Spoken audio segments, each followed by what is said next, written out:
Bismillahirrahmanirrahim. Assalamualaikum warahmatullahi wabarakatuh.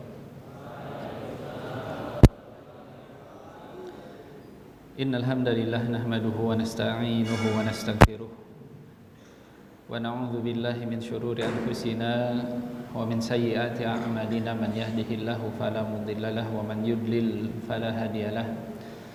Asyhadu an la ilaha illallah wahdahu la syarika lah wa asyhadu anna Muhammadan 'abduhu wa rasuluhu alladzi la nabiyya ba'dah. Allahumma shalli wa sallim wa barik ala habibina wa nabiyina al-mustafa nabiyina Muhammadin wa ala alihi wa sahbihi wa man tabi'ahum bi ihsanin ila yaumil amma ba'd. Gimana kabar semuanya siang hari ini? Aduh, lemas kelihatan ya, jawabannya juga lemas ini. Posisinya di sana sudah posisi apa di sebelah sana nih? Ya mudah-mudahan ya, sekalipun waktunya adalah waktu yang mungkin berat ya, setelah kita beraktivitas seharian ini, ditambah kita juga habis makan siang ya, sebagian saum alhamdulillah ya. Maka tentu dorongan dan juga beban apa? Beban mata ya, terasa berat, pengennya apa? Tapi kita upayakan, kita usahakan untuk tetap terjaga ya, untuk tetap ya, melek mata kita di siang hari ini, karena kita ingin sama-sama belajar, sama-sama mempersiapkan diri menyambut salah satu tamu agung. Apa tamu agung tersebut? Bulan Ramadan yang insya Allah tinggal hitungan jari kita, insya Allah mudah-mudahan bisa untuk dapat masuk ke dalam bulan Ramadan. Ya, jadi hadirnya kita sekalipun berat, kita bertahan untuk tetap terjaga, mudah-mudahan menjadi pahala, menjadi kebaikan, karena kita ingin mengupayakan menyambut ya, tamu yang akan datang ya, tamu yang mulia ini kita ingin menyambutnya dengan sambutan terbaik yang bisa kita lakukan. Yang salah satu sambutannya adalah dengan mempersiapkan ilmunya. Ya, kemarin sudah hari pertama, maka kita masuk di hari yang kedua. Tema yang dititipkan kepada Ustadz di siang hari ini itu temanya tentang Qiyamul Lail, kemudian sahur, kemudian iftar, dan juga iktikaf. Ada 4 tema. Kira-kira cukup nggak waktunya? Ya, mudah-mudahan cukup. Ditambah barusan Ustadz dapat tema titipan. Barusan banget mau ke masjid dapat tema titipan. Apa kira-kira tema titipannya? Tentang subutu dukhuli syahri Ramadan. Apa artinya? Ya, bagaimana menetapkan datangnya atau masuknya bulan Ramadan. Aduh, nambah banyak lagi nih. Ya. Maka kalau merubah tema rasanya mungkin sulit. Oleh karenanya mungkin kita sedikit sisipkan saja. Terkait dengan penetapan awal masuknya bulan Ramadan, kalau merujuk kepada penjelasan para ulama bahwa masuknya bulan Ramadan ditetapkan melalui berapa metode kira-kira? Ada berapa cara? Ada berapa? Kelas 11 berapa? Kelas 10? 2. Jawabannya sama. Kenapa bisa sama? Karena sudah sama-sama belajar. Betul. Metode penetapan awal masuknya bulan Ramadan yang disebutkan oleh para ulama, metodenya 2. Metode yang pertama apa? Apa? Yang jelas, urasan kurang jelas. Apa yang pertama? Ru'yatul hilal. Apa ru'yatul hilal? Dengan melihat langsung datangnya hilal, dengan melihat langsung munculnya hilal. Di mana kita melihatnya? Di langit sebelah barat atau timur? Di langit sebelah barat. Nah, di Indonesia atau zaman sekarang ada satu kriteria yang disepakati oleh 4 negara. Ada namanya MABIMS. Pernah mendengar MABIMS? Apa? Menteri Agama. MA-nya itu adalah Menteri Agama. Menteri Agama. B-nya Brunei. I-nya Indonesia. M-nya Malaysia. S-nya Singapura. 4 negara. Ya, apa saja? Brunei, Indonesia, Malaysia, Singapura. Ya. Menteri Agama dari 4 negara ini membuat satu kriteria yang disepakati bersama. Namanya tadi apa? Kriteria MABIMS. Menteri Agama Brunei, Indonesia, Malaysia, Singapura, yang menetapkan bahwa hilal itu baru bisa dilihat kalaulah ketinggiannya minimal berapa? Tahu nggak? Berapa ketinggiannya? Berapa? Lupa? 4? Berapa? Biar seragam gitu. Kita kan negara sama-sama Asia Tenggara, negaranya bertetangga, tapi kok misal ya, kriterianya berbeda, Idul Fitrinya berbeda, Ramadannya berbeda. Maka ingin diupayakan adanya persatuan antara negara-negara ini, khususnya kan negara-negara ini adalah kental dengan negara Islamnya. Maka kriteria yang disepakati oleh 4 negara ini bahwa hilal baru bisa dilihat kalau ketinggiannya itu adalah minimal berapa? Minimal 3 derajat di atas di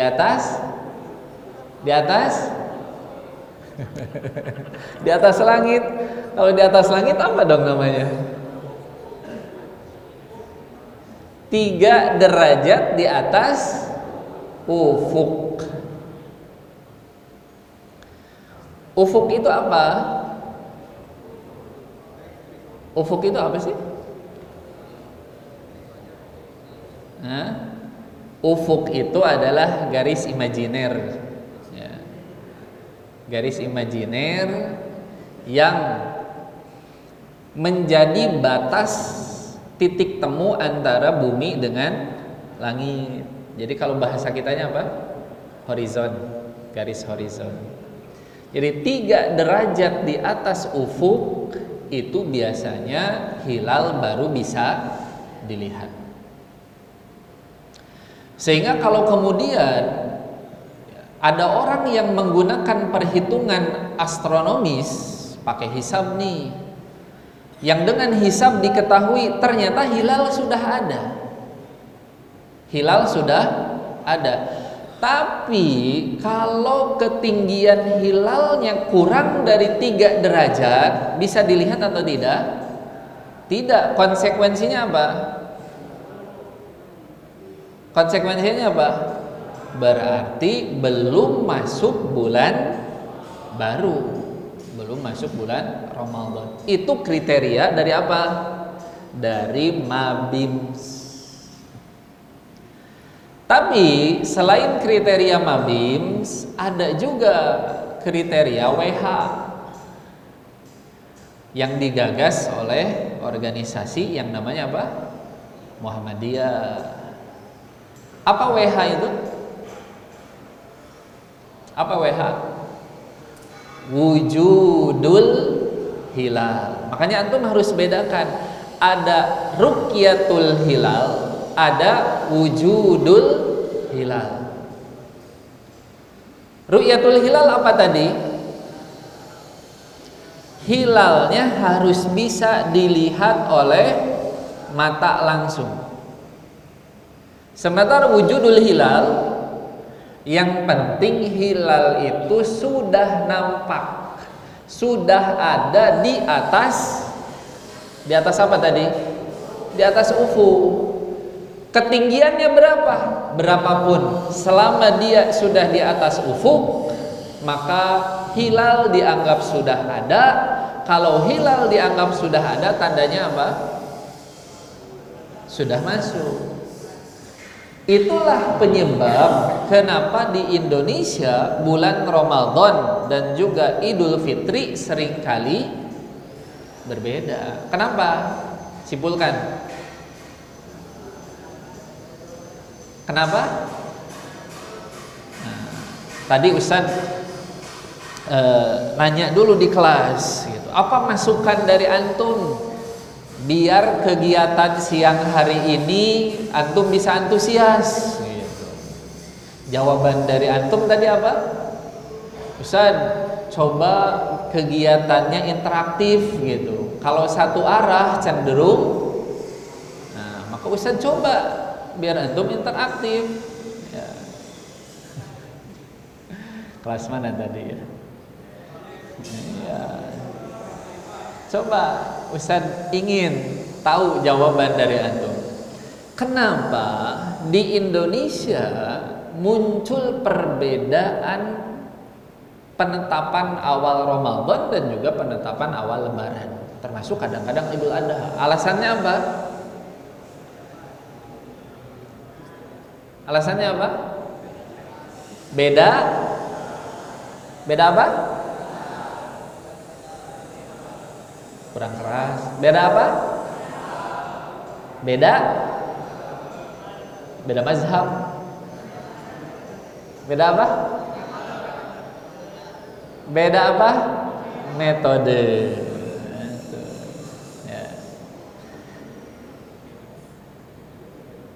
Jadi tetap saja hilal patokannya ya. Tapi ada yang hilalnya ada berdasarkan astronomis, ada juga yang hilalnya haruslah ada berdasarkan penglihatan mata secara langsung. Mana yang digunakan secara dalil? Pendapat mana yang paling dekat dengan dalil? Ru'yatul hilal atau wujudul hilal? Ru'yat atau wujud? Ada beda pendapat nih. Ru'yat atau wujud? Maka yang digunakan atau yang sesuai menurut para ulama, sesuai dengan panduan dalil adalah yang pertama. Yang pertama itu yang mana? Ru'yatul hilal, haruslah dilihat langsung oleh mata kita ya, tidak cukup dengan hitungan astronomis matematis, tidak, tapi harus terbukti secara kasat mata ya, bahwasanya hilalnya sudah muncul. Nah, Ramadan sekarang gimana dong kondisinya? Sudah pernah ngecek? Hilal Ustaz nanya. Sidang isbat itu kapan biasanya? Tanggal berapa?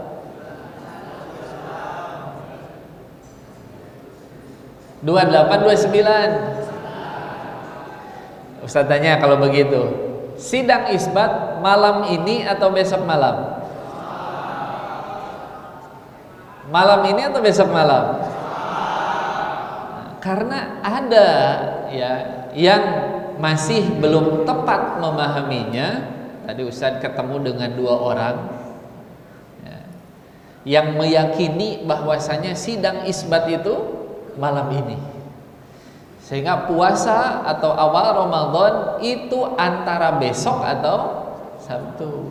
Bukan ya. Sidang isbat itu dilakukan pada tanggal 29 bulan Februari. Bukan, 29 bulan Sya'ban. Bukan 28-nya. Kalau 28-nya misal ternyata kelihatan besoknya puasa, itu tidak mungkin. Karena kata Nabi SAW, bulan Hijriyah itu kemungkinannya jumlah harinya ada berapa? 2. Antara 29 atau 30. Maka besok insya Allah akan dilakukan sidang isbat di hari ke-29. Jika ternyata di hari ke-29 malam 30 ternyata hilal terlihat, berarti besoknya adalah puasa. Berarti bulan Sya'ban jumlah harinya berapa? 29. Nah, pertanyaannya, kira-kira besok bagaimana hasil dari sidang isbatnya? Tergantung apa? Ya, sudah ngecek belum kira-kira besok ketinggian hilal berapa?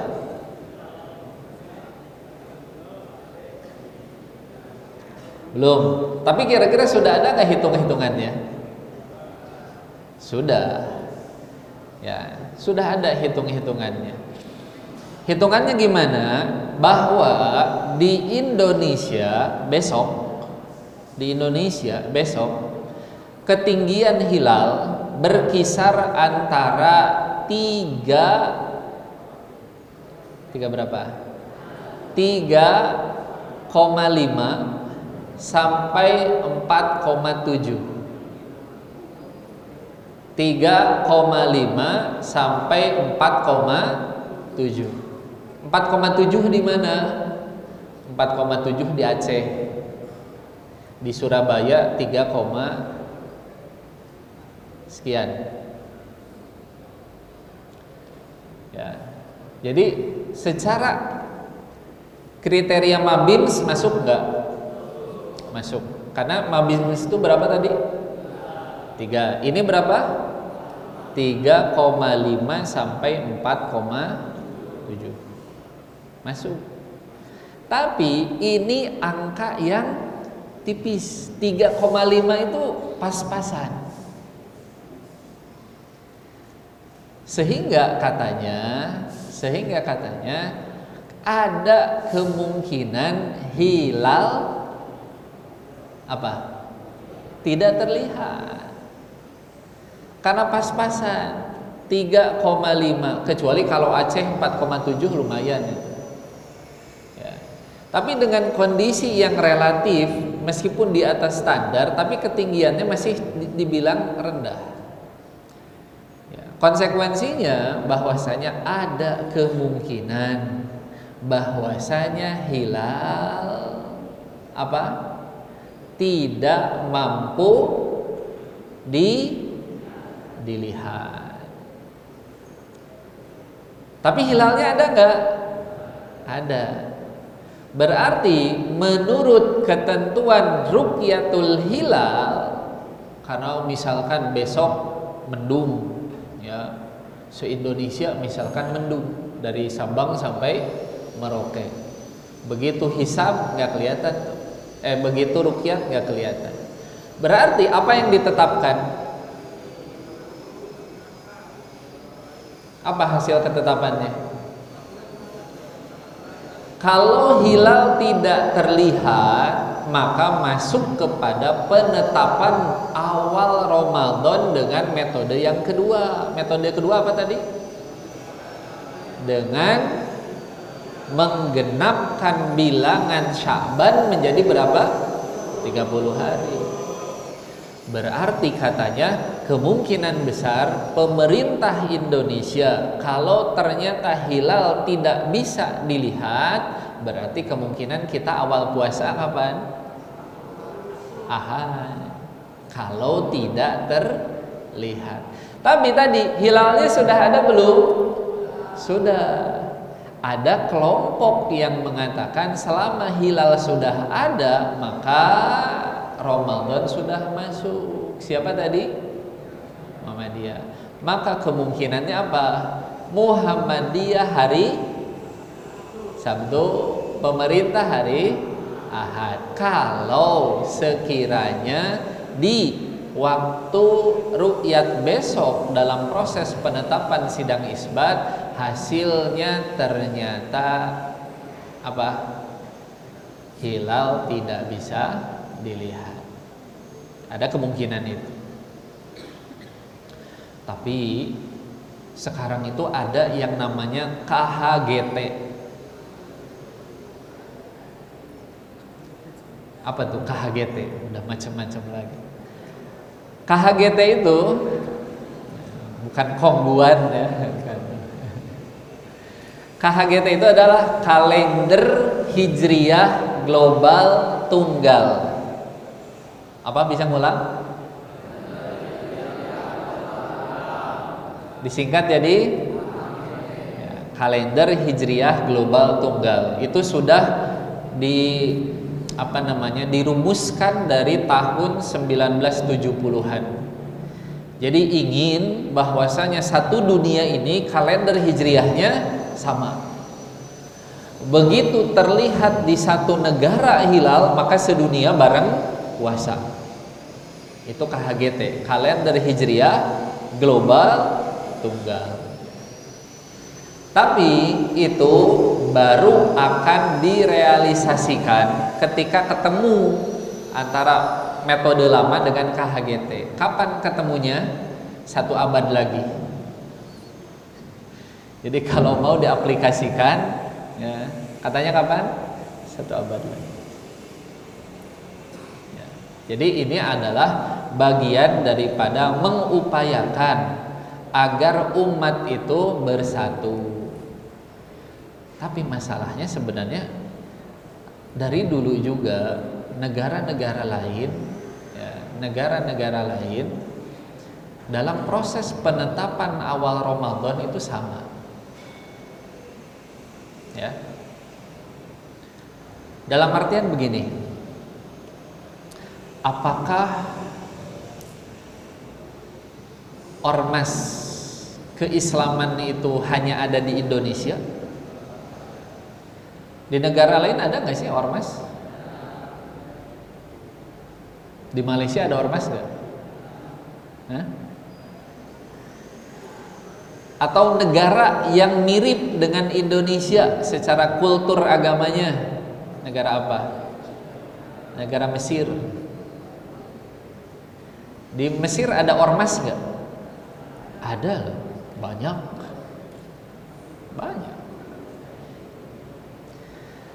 Tapi apakah ormas-ormas tersebut berbeda dengan pemerintah?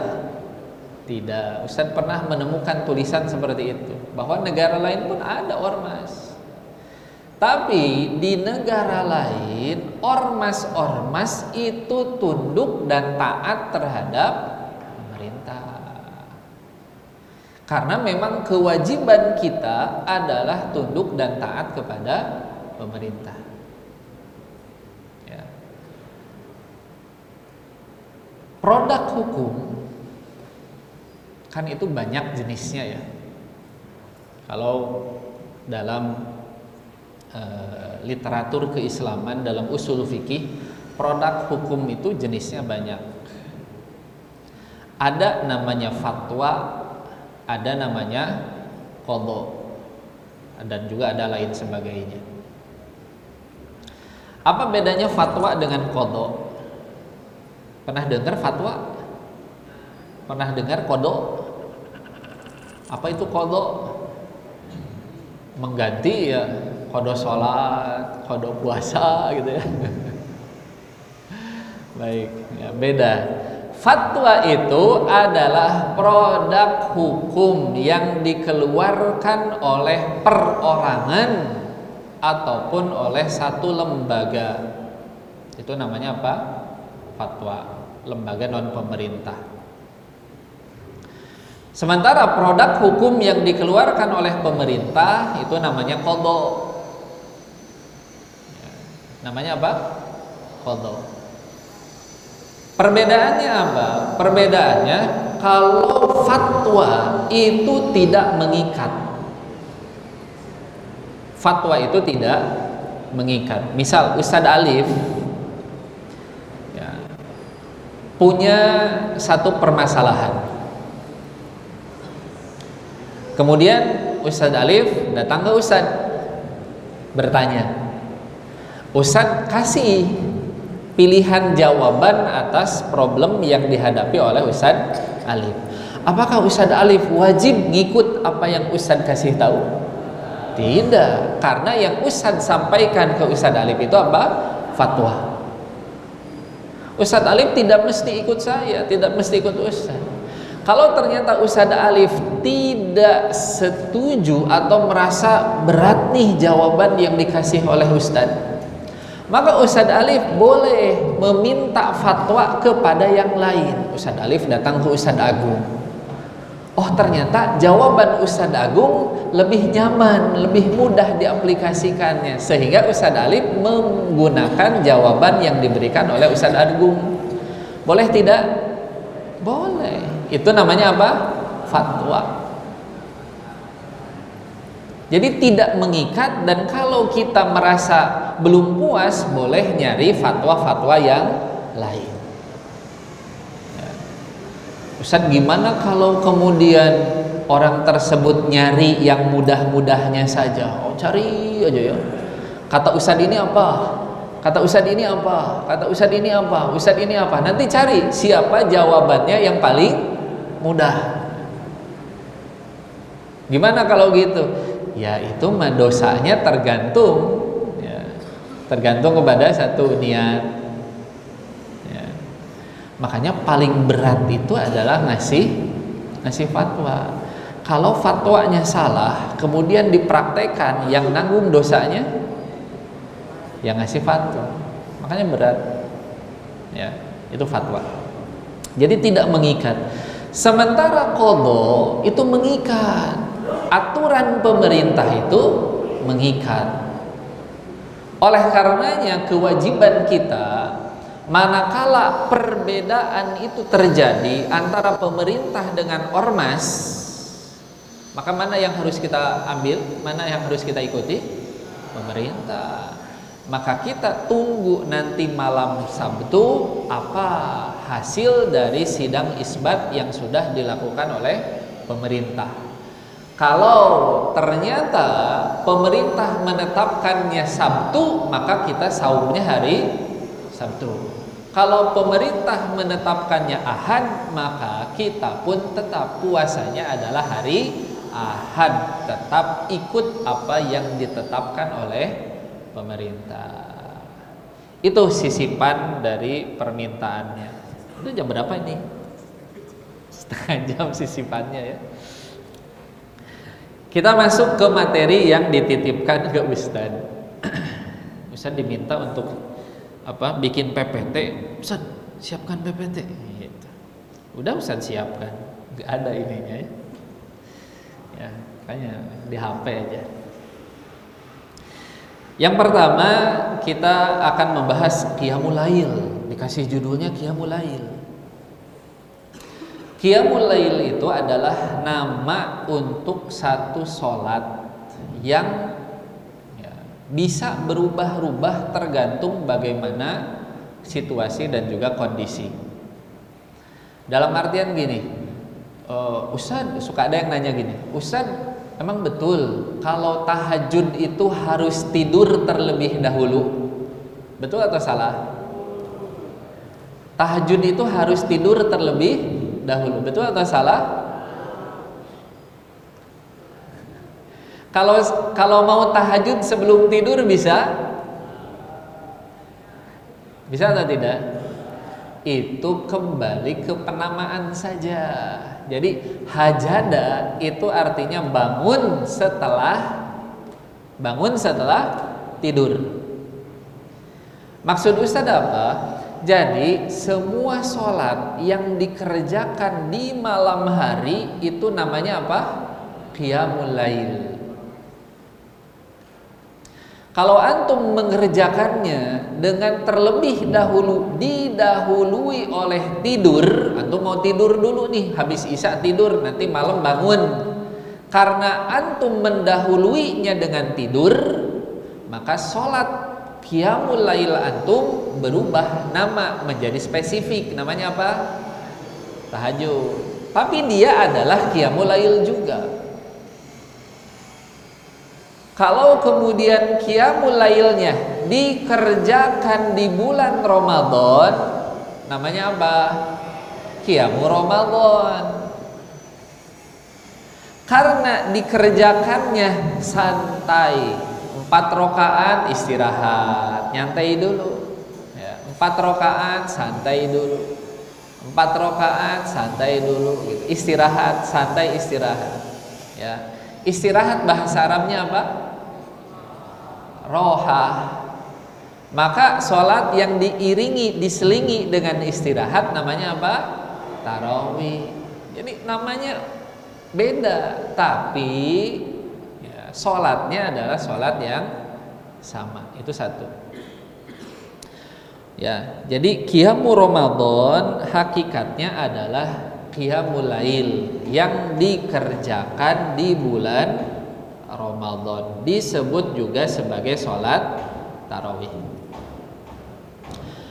Pertama yang menjadi perhatian kita bahwa qiyamul Ramadan atau sholat tarawih itu lebih utama dikerjakan secara berjamaah atau secara sendiri. Berjamaah atau sendiri? Suaranya mulai menghilang, ya, diiringi dengan kekhusyuan yang sudah menyelimuti di sebelah sana. Semakin khusyuk, tenggelam dalam kekhusyuannya. Mana yang lebih utama untuk sholat tarawih? Berjamaah atau sendirian? Berjamaah, betul. Jadi lebih utama sholat tarawih itu dilaksanakan secara berjamaah. Salah satunya misalkan kenapa lebih utama berjamaah? Kata Nabi SAW, man shallama al imam hatta yansorif kutiba lahu qiyamul lailatihi. Barang siapa yang sholat tarawih bersama imam sampai selesai. Apa lanjutan hadisnya? Dia dicatat sebagai orang yang sholat sepanjang malam. Ya, syaratnya apa? Sholat bersama imam sampai selesai. Gimana dengan santri-santri yang 8 rakaat sudah mogok, ya, baru 8 rakaat, baru 6 rakaat sudah ke kamar mandi, ngadem di kamar mandi, istirahat di kamar mandi, datang apa? datang rakaat terakhir 1 rakaat, gimana itu coba? Ya, makanya sayang. Jangan mudah-mudahan bermudah-mudah keluar dari masjid meninggalkan jamaah, jangan. Ada banyak kebaikan yang antum lewatkan. Itu yang pertama. Jadi tarawih lebih utama dikerjakan secara berjamaah. Kedua, yang lebih utama tarawih di awal waktu atau di akhir waktu? Awal waktu itu kapan? Setelah Isya dan ba'diyah Isya, itu awal waktu. Akhir waktu kapan? Sebelum subuh, sebelum fajar. Kira-kira mana yang lebih utama? Tarawih ba'da Isya atau tarawih sebelum subuh? Mana? Ba'da Isya atau sebelum subuh? Alasannya apa? Maka ya, yang disebutkan oleh para ulama, yang lebih utama terkait waktu pelaksanaan sholat qiyamul Ramadan adalah di awal waktu. Jadi ba'da Isya yang selama ini kita praktekkan itu adalah waktu yang paling utama. Ya. Bahkan kata para ulama tidak dianjurkan gitu ya. Boleh tapi tidak dianjurkan. Misalkan saya nanti sholat tarawihnya gelombang kedua. Kadang-kadang di masjid-masjid suka ada sholat tarawih gelombang pertama bacaannya ringkas. Kalau yang ingin bacaannya panjang nanti gelombang kedua, yang lebih panjang lagi nanti gelombang ketiga, 1 juz per rakaat gitu ya. Boleh, tapi ya tidak afdol ya, dalam penjelasan ulama seperti itu. Tetap saja di awal waktu. Ya. Kemudian satu apa tadi? Berjamaah atau tidak? Mana yang lebih utama? Di awal waktu, akhir waktu. Mana yang lebih utama? Awal waktu. Yang ketiga, jumlah rakaatnya.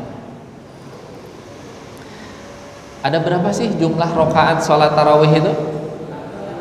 Ada berapa opsi? Ada yang 11, ada yang 23, ada yang 39. Ya. Antum pilih yang mana? 11. Alasannya apa? Karena pendek. Ya. Antum nggak kuat sholat tarawih itu berapa menit sih biasanya sholat tarawih? Sejam. Albina sejam. Masa sih?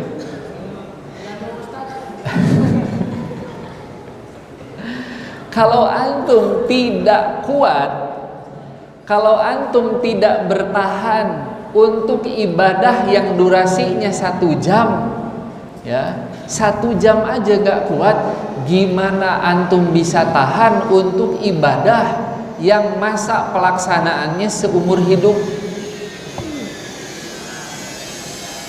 Apa ibadah yang pelaksanaannya seumur hidup?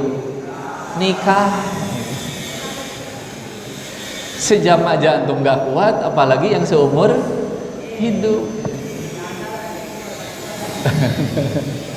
Udah ada jawabannya ternyata ya.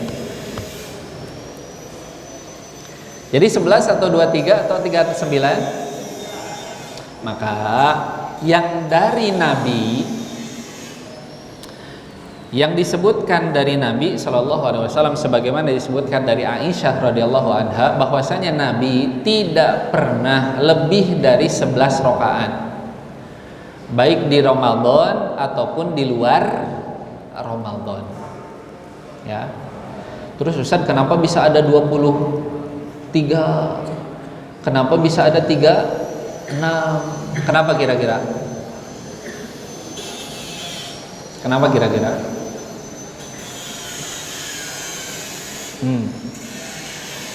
Beberapa penjelasan ulama menyebutkan, kan Nabi Shallallahu Alaihi Wasallam 11 rakaat itu caranya seperti apa? Apa lanjutan dari hadis tadi? Ada yang ingat? Bahwasanya Nabi Shallallahu Alaihi Wasallam tidak pernah lebih dari 11 rakaat, baik di Ramadan ataupun di luar Ramadan. Apa lanjutannya? Masih ingat? Kata Aisyah, fala tasal an husnihinna wa tulihinna. Jangan engkau tanya bagaimana bagus dan panjangnya salat beliau. Jadi 11 rakaat pun Nabi SAW itu durasinya panjang. Sementara ini menurut penjelasan beberapa ulama, sementara kan kualitas keimanan kaum muslimin itu semakin hari semakin menurun. Dikasih sholat tarawih ya dengan level lama yang seperti dengan lamanya sholat tarawih Nabi SAW, kira-kira kuat gak? Antum saja, kita saja sebagai santri, sebagai orang yang di pesantren dikasih sholat seperti itu, kuat atau enggak? Rasul SAW pernah sholat malam ya. Beberapa sahabat ikut ya. Di rakaat pertama apa yang dibaca oleh Rasul? Surat Al-Baqarah. Kebayang gak Al-Baqarah? 286 ayat, 2 juz setengah. Antum baca 1 juz berapa lama?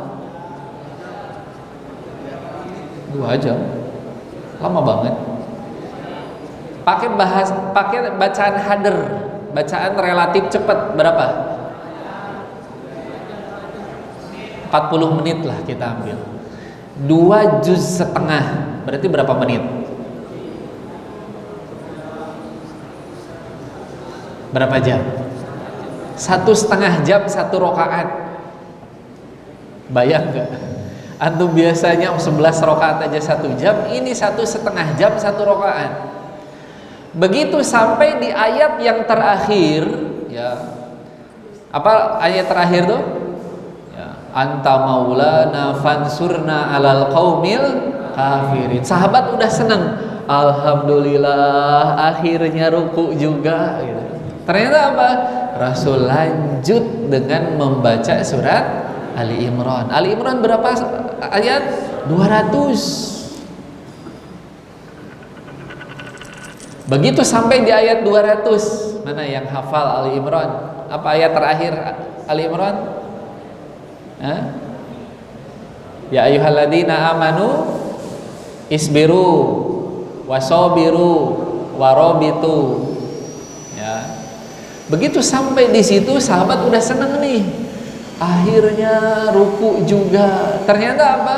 Rasul lanjut sampai surat An-Nisa. Berapa An-Nisa? Berapa ayat? Gak nyampe 200, 100 sekian. Ya, coba seperti itu level sholat Nabi SAW dalam 1 rakaat. Maka kalau levelnya seperti ini dengan kualitas iman yang semakin menurun, ya, ini akan pada lari. Oleh karenanya beberapa ulama berijtihad,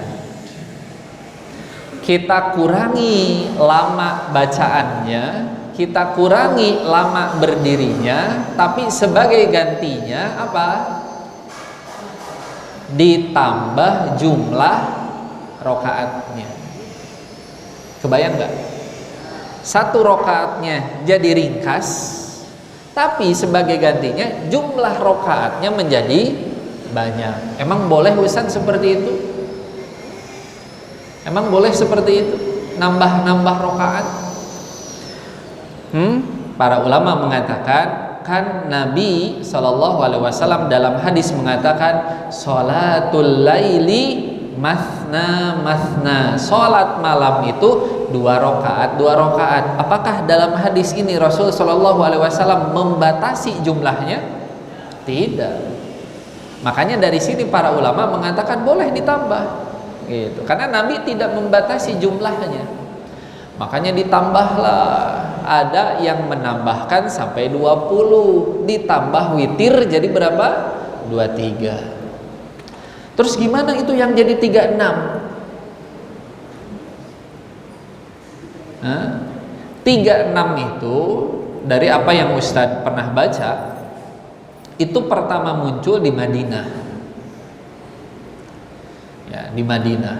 Ketika orang-orang Madinah mendengar bahwasanya orang-orang Mekah, Masjidil Haram, mereka ketika jeda antar 4 rakaat itu kan, 2 salam langsung berdiri, kemudian 2 lagi salam istirahat jeda. Jedanya itu digunakan untuk tawaf. Kebayang nggak? Udah 20 rakaat ya, dan panjang-panjang.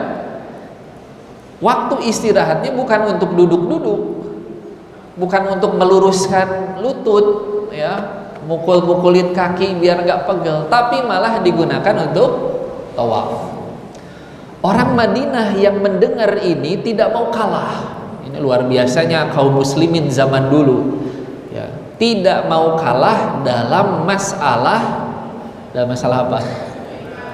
Kebaikan. Beda dengan kita zaman sekarang. Kamu aja duluan lah ya. Kamu aja ya udah kamu aja lah, nggak apa-apa gitu kan. Nggak ada duluan-duluan. Kelas 12 saja misalkan ya, harusnya kan yang paling semangat dalam hal kebaikan, dan salah satu dari kebaikan tersebut apa? Berada di saf paling depan. Tapi justru kan kelas 12 dengan sangat penuh kesadaran mempersilahkan saf yang terdepan untuk anak-anak kelas 7, kelas 8. Kelas 12-nya di mana? Belakang. Ya silakan aja, gitu, silakan. Ya, kita sudah pernah kok dulu kelas 7. Kita sudah pernah kok kelas 8. Silakan kalian cobain gitu ya. Kalau dulu ketika orang-orang Madinah mendengar bahwasanya di Masjidil Haram sela-sela atau jeda antara tarawih 4 rakaat itu diganti dengan atau diisi dengan tawaf, mereka nggak mau kalah. Kita nggak mau kalah nih. Terus gimana dong caranya biar nggak kalah? Maka di Madinah kemudian ditambah lagi jumlah rakaatnya. Jadilah berapa? 36. Dengan witir 39. Jadi seperti itu sejarahnya. Tapi kalau kemudian kita mau mengambil jumlah yang sesuai dengan panduan Nabi berapa? Ya 11. Tapi 11-nya ya dengan tetap menjaga kualitas bacaan, bukan yang ngebut. Ya, tetap ya tartilnya dapat, tajwidnya dapat, tumakninahnya dapat, dan diusahakan memang bacaannya itu adalah panjang. Sampai ada orang yang bilang gini, bahwasanya kita terkait dengan tarawih ini baru mengikuti sunnah Nabi dari segi kuantitas saja, tapi belum ngikut secara kualitas, karena 1 rakaatnya Nabi kan tadi kita sudah sebutkan ya. Jadi itu terkait dengan afdoliyah ya. Jadi yang paling utama terkait jumlah rakaat tarawih berapa? 11. Kemudian yang terakhir terkait Qiyamul Ramadan nih, adalah tidak ada bacaan khusus di sela-sela tarawih. Apa yang biasa kita dengar kalau pulang? Ustaz nggak hafal ya. Atau panggilan saja, panggilan untuk melaksanakan sholat tarawih, apa biasanya? Hah? Apa yang biasa antum dengar begitu beres isya, begitu beres ba'diyah, ada yang teriak tuh, apa yang dibaca? Hah? Sholatu tarawih rahimakumullah gitu ya. Ada nggak yang seperti itu? Tidak ada. Kemudian jeda antar 2 rakaatnya biasanya baca apa? Apa sih? Saya nggak hafal. Apa yang dibaca? Ada beberapa santri yang hafal bacaannya. Sepertinya mungkin sering praktek kalau di rumah itu. Apa bacaannya?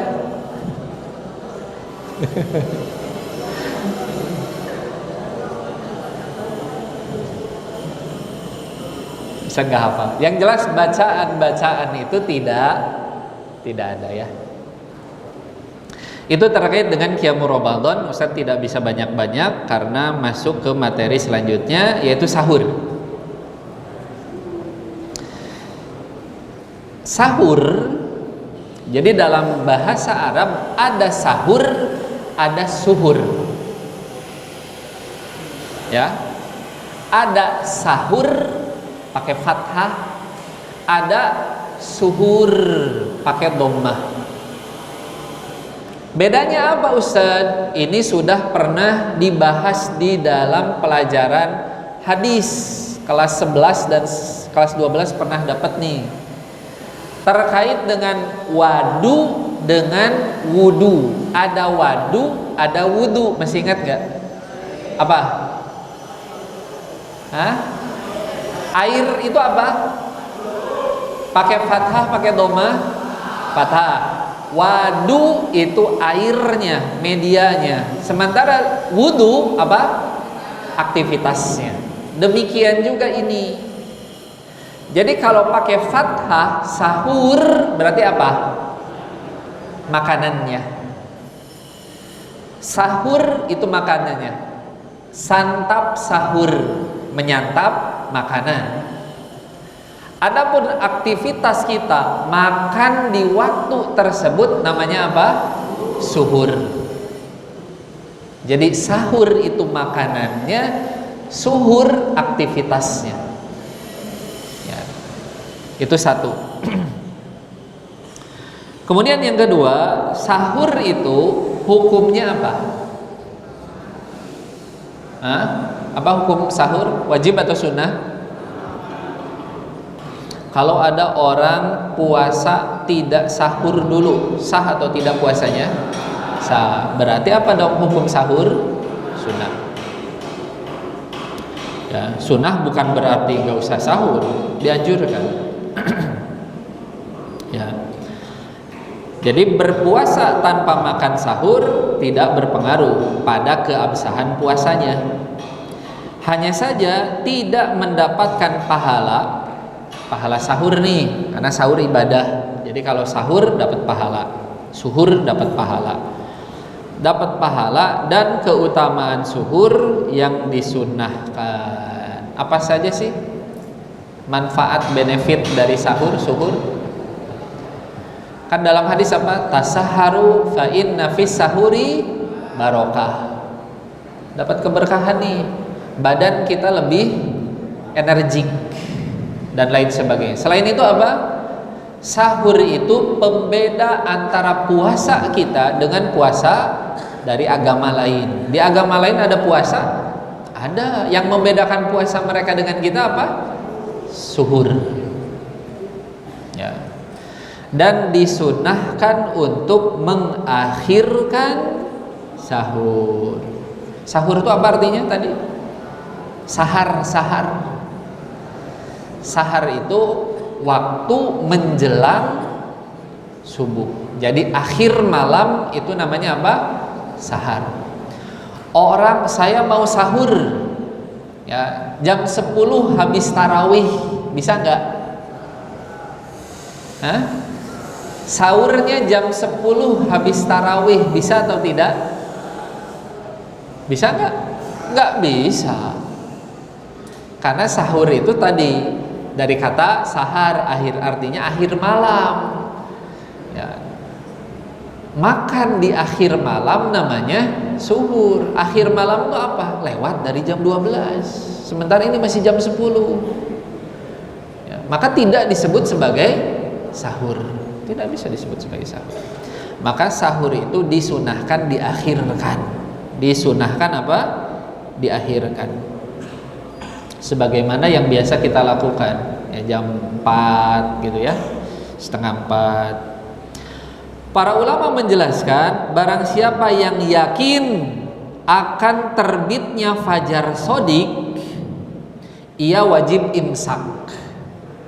Orang yang yakin sudah terbit fajar maka wajib imsak, menahan diri dari makan dan minum. Jika dalam mulutnya ternyata masih ada makanan saat itu, ia harus memuntahkannya. Jika tidak, maka batallah puasanya. Ini yang perlu di-highlight untuk santri albina. Karena kebiasaan santri albina adalah ketika azan sudah berkumandang masih asik makan di mat'am. Jadi kata para ulama, kalau azan sudah berkumandang, ya wajib untuk berhenti.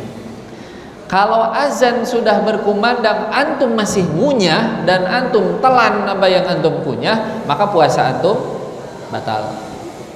Kelas 12 nih yang sudah lama di albina, pernah seperti itu enggak? Soalnya dulu Ustaz pernah menemukan gitu ya, kebiasaan seperti itu. Kalau ada yang seperti itu, maka ingat berapa kali kayak gitu. Kalau sudah ingat berapa kali kayak gitu, maka dia harus qadha, karena puasanya batal. Ya. Kemudian yang kedua, antum di albina ini 16 hari. Selebihnya kan di rumah.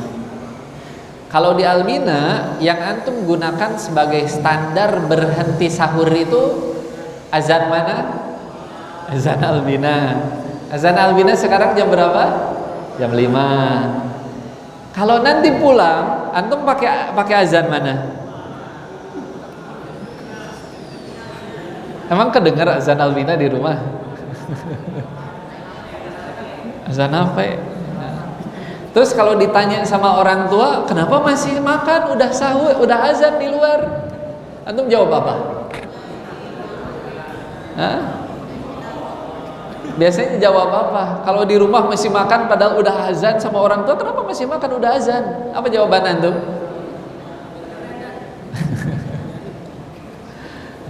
Biasa di albina kayak gini kok, gitu ya. Gimana standarnya ganda nih? Di albina pakai azan albina, di rumah pakai azan luar, gimana? Ya. Maka kalau boleh menyarankan, saran ya, tidak wajib. Untuk ya fatwa ini, saran, bukan fatwa lagi, ini hanya saran. Bahwa untuk sahur lebih aman gunakan standar azan luar, lebih aman, ya, lebih aman daripada kemudian kita pakai azan albina yang standarnya itu 15 derajat di bawah ufuk, ketika matahari 15 derajat di bawah ufuk. Kalau pemerintah kan pakainya 20 derajat, ya, 20 derajat di bawah ufuk. Ya, albina pakai 15 derajat di bawah ufuk. Muhammadiyah menggunakan 18 derajat di bawah ufuk. Kemudian Ummul Qura Makkah pun menggunakan 18 derajat di bawah ufuk. Ya, albina ini jauh banget, 15 derajat di bawah ufuk. 1 derajat berapa menit? 4 menit. Jadi kali 5 20 menit. Jadi beda azan kita dengan azan luar tuh 20 menit. Jauh banget.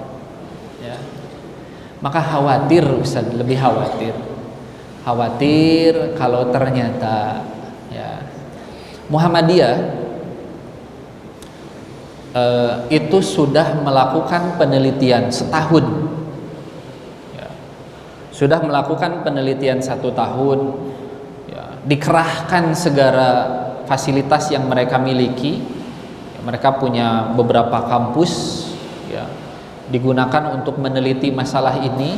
Mereka observasi juga selama 1 tahun. Mereka menetapkan bahwasanya benar, ya, kata mereka, kata Muhammadiyah, benar bahwa waktu subuh di Indonesia terlalu cepat. Tapi berapa dong dikoreksinya berapa? Dikoreksinya hanya 2 derajat saja. Itu hasil apa? Penelitian selama 1 tahun. Jadi hanya naik 8 menit saja dari azan luar. Sementara kita sudah melakukan pengamatan itu berapa lama sampai 20 derajat ya, diturunkan jadi 15. Kan kita nggak melakukan observasi ya, khawatir Ustaz, kemudian khawatir kalau ternyata kita menggunakan azan, kalau sholat kan nggak masalah ya, kalau sholat aman-aman aja, tapi kalau sahur khawatir kita asik makan tapi sejatinya fajar sudah muncul, yang konsekuensinya mau sadar mau enggak, mau tahu atau enggak, selama itu sudah terjadi fajar ya, maka puasanya tidak, khawatirnya seperti itu. Apalagi kita kan dasarnya kan antum dasarnya apa? Dasarnya kan ikut-ikutan. Karena di Albina pakainya gini, maka antum ikut-ikutan gitu loh. Bukan karena keyakinan, bukan karena hasil ini. Jadi kalau boleh menyarankan, nanti bangunnya lebih awal biar sahurnya lebih awal, berhentinya bisa lebih awal. Berhenti lebih awal dari jadwal sini, ngikut jadwal. Lebih amannya, itu saran dari Ustadz. Tidak wajib antum ikuti, hanya sekedar saran. Itu terkait dengan sahur. Kemudian yang kedua, oh ya, sahur itu tidak mesti makan besar. Ya, sahur itu tidak mesti makan besar, atau suhur itu tidak mesti makan besar. Antum misalkan, aduh masih kenyang, ya, yang nggak mesti makan. Bisa apa, dengan seteguk air saja nggak masalah. Segelas air itu pun sudah termasuk suhur, ya, nggak masalah. Kemudian setelah sahur apa? Iftar. Yang pertama terkait dengan iftar, perbanyak doa. Kalau mau iftar, perbanyak doa. Sebelum iftar itu perbanyak doa, karena waktu iftar adalah salah satu waktu yang mustajab. Yang kedua, baca doa ketika iftar. Apa bacaannya? Bismillah, langsung minum. Adapun dhahabadz dzama'u wabtallatil uruqu wa thabatal ajru insyaallah. Kapan kita bacanya? Setelah minum. Kan sesuai dengan artinya. Dhahabadz dzama'u, apa artinya? Telah hilang rasa dahaga. Wabtallatil uruq, apa? Basah. Sebelum minum dhahabadz dzama'u gimana? Belum juga hilang dahaganya. Jadi minum dulu baru baca dhahabadz dzama'u. Ustaz, gimana dong dengan Allahumma lakasumtu wa bika amantu wa ala rizkika aftartu bi rahmatika ya arhamar rahimin? Ada hadisnya? Ada hadisnya. Cuma hadis ini ada catatan.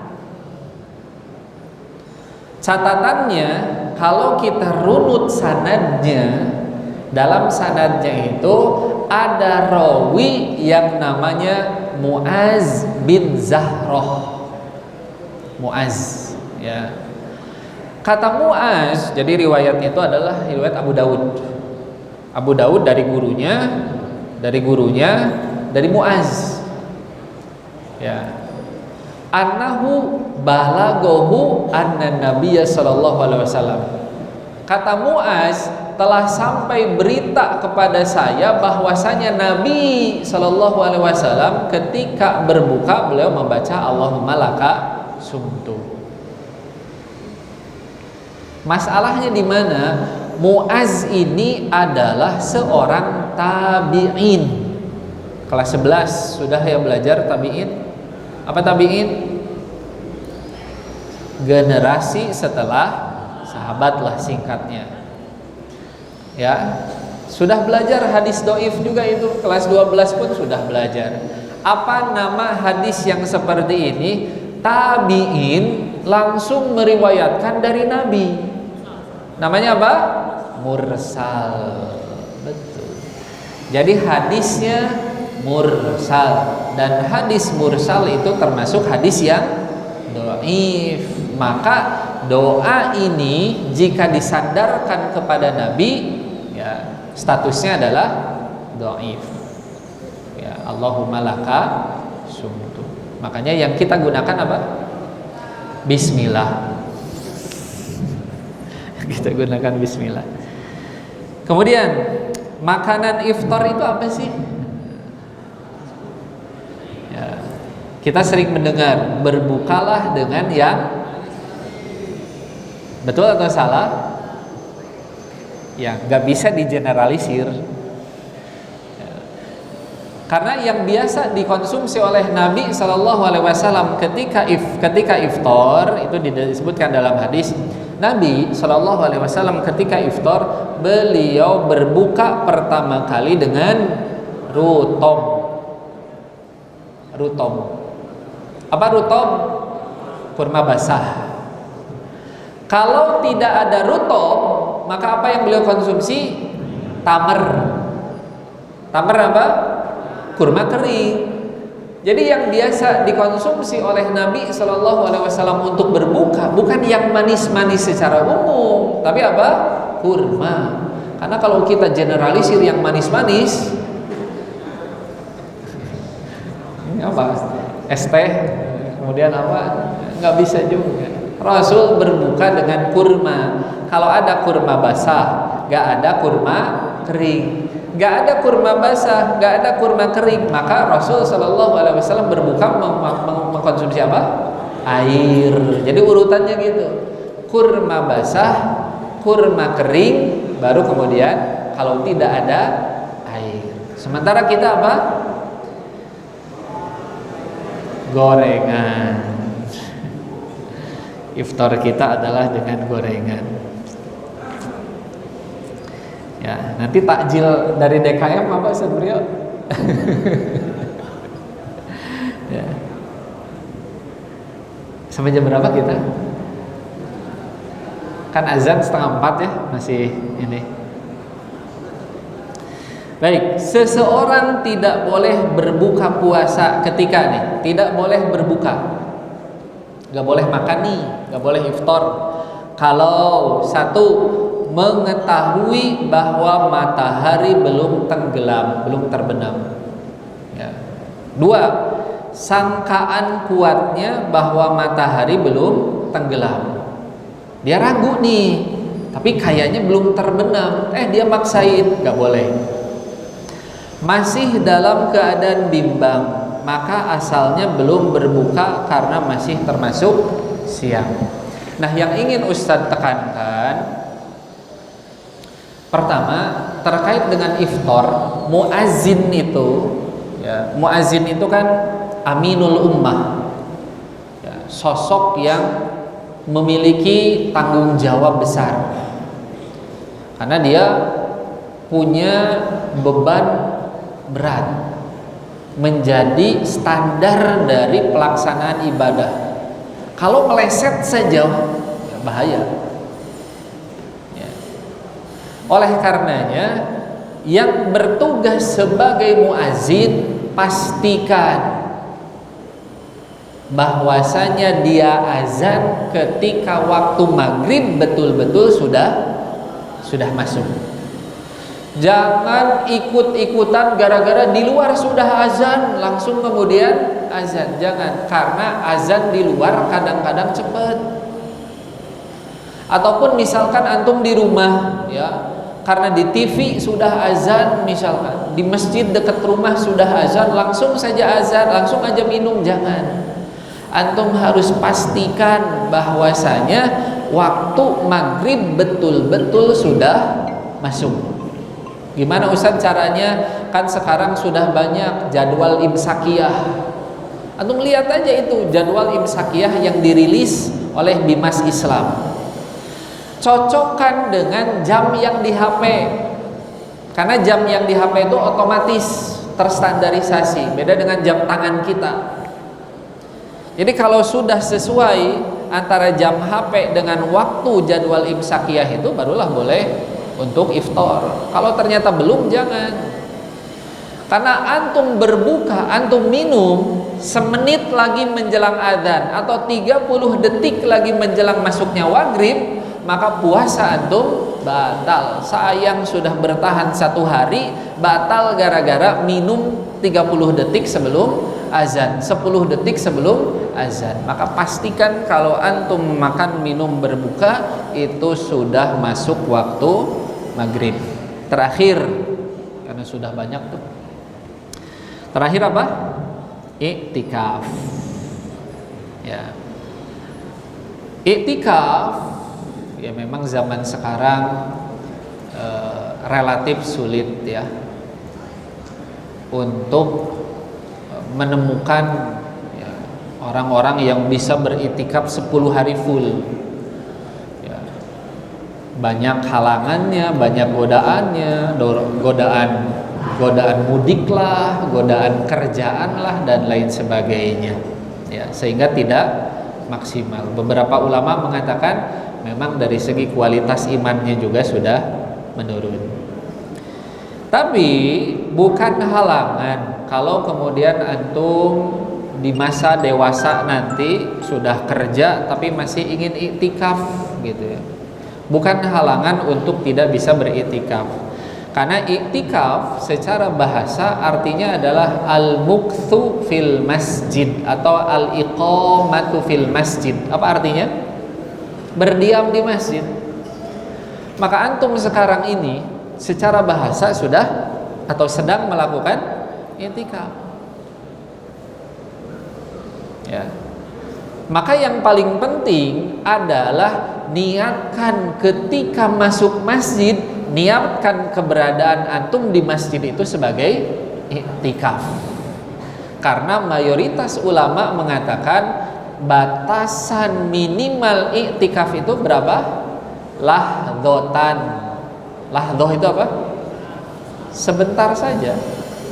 Antum duduk hanya untuk sekedar baca Al-Quran 1 halaman itu sudah terhitung sebagai iktikaf. Yang penting apa?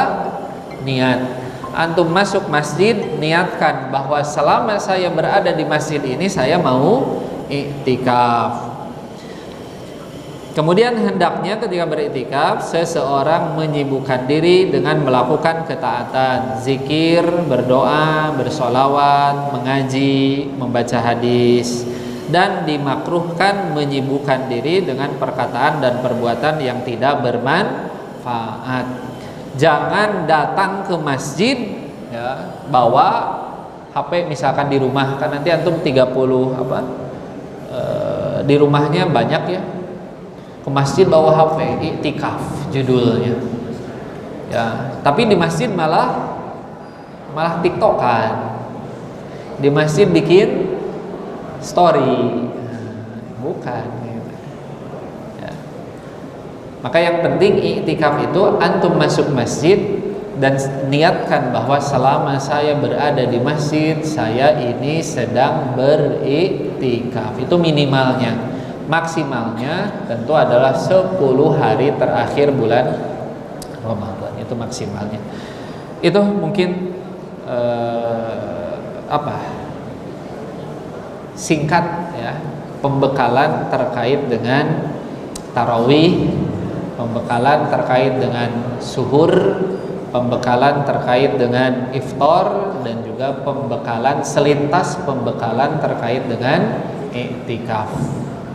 Lebih lanjutnya ya perlu ada kajian intensif yang lebih khusus yang mudah-mudahan nanti disediakan oleh panitia Ansyitoh Ramadaniyah ya.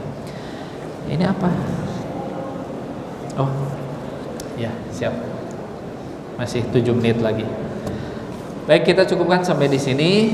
Mudah-mudahan bisa memberikan pemahaman dan juga pengetahuan untuk kita semua, bisa menyegarkan kembali ya memori kita terkait dengan ibadah-ibadah di bulan Ramadan ya, karena ibadahnya setahun sekali, beberapa mungkin lupa. Jadi kita ingatkan lagi ya.